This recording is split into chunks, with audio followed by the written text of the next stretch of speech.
Shalom, I'm Rabbi David Kornberg, and welcome to our next installment in our video series on practical Judaism.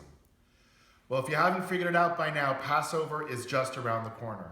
And so what I thought I would do today is talk a little bit about how we tell the story and about some of the mitzvot of Pesach. Let's remind ourselves of the three mitzvot that come from the Torah. First is the prohibition against chametz.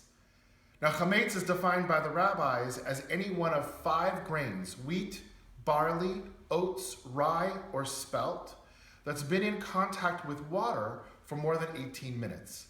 At that point in time, the rabbis feel that it's had the opportunity to leaven, and that then is part of the prohibition.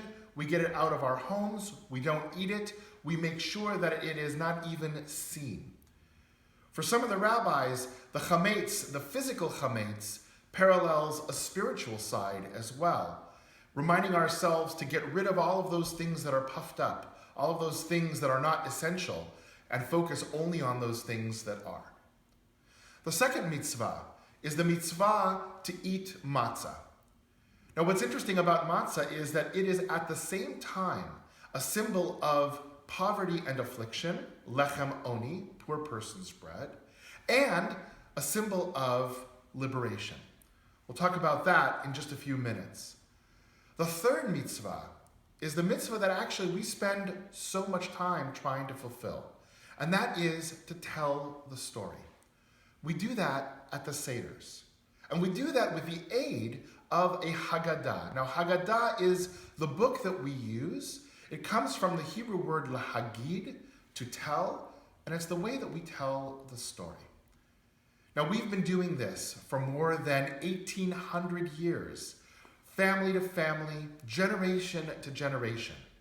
Imagine, 1,800 years, how many different Seders there were, in different languages, using different Haggadot. It really is something that is quite tremendous when you think about it. But something interesting happened in the United States in 1932. Maxwell House Coffee, as part of a promotion, decided that they were going to create the Maxwell House Haggadah.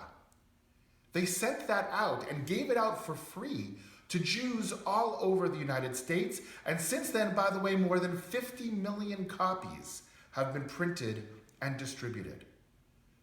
It changed the way that we in the United States do Passover.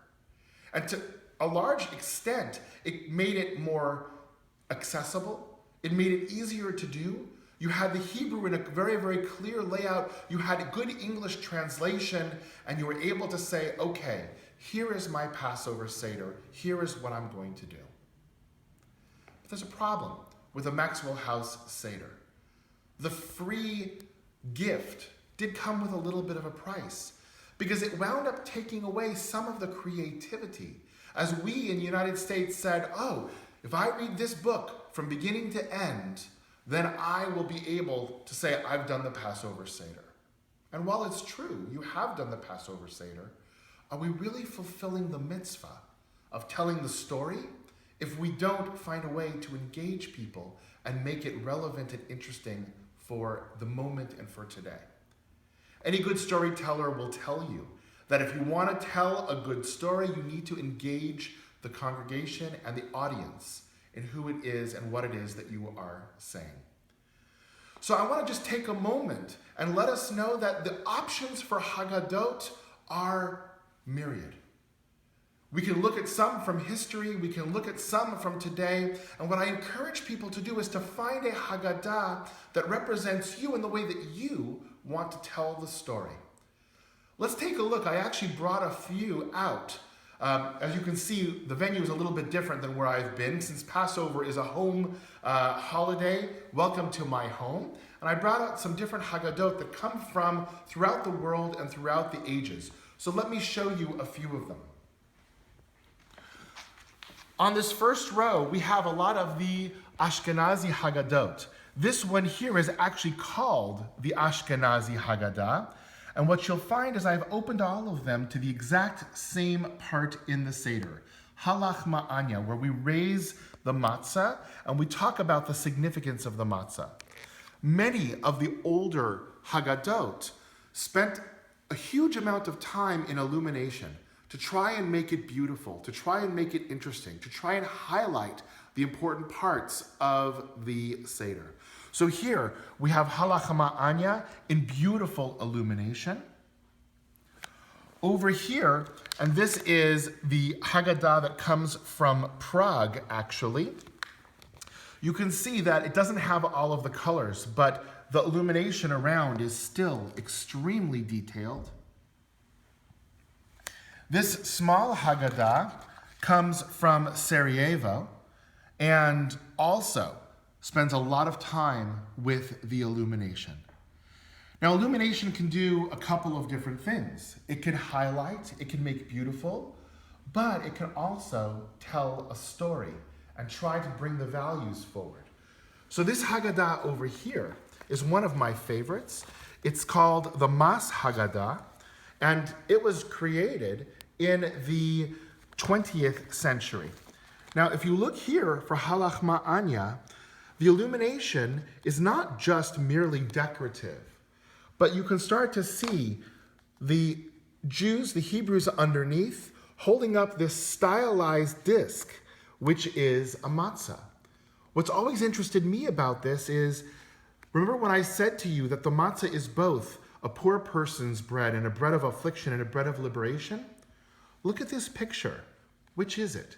Are these Jews celebrating and lifting this up in victory and in liberation? Or are they holding it up as slaves? It's hard to tell. And the illumination reflects that duality that is in the Haggadah.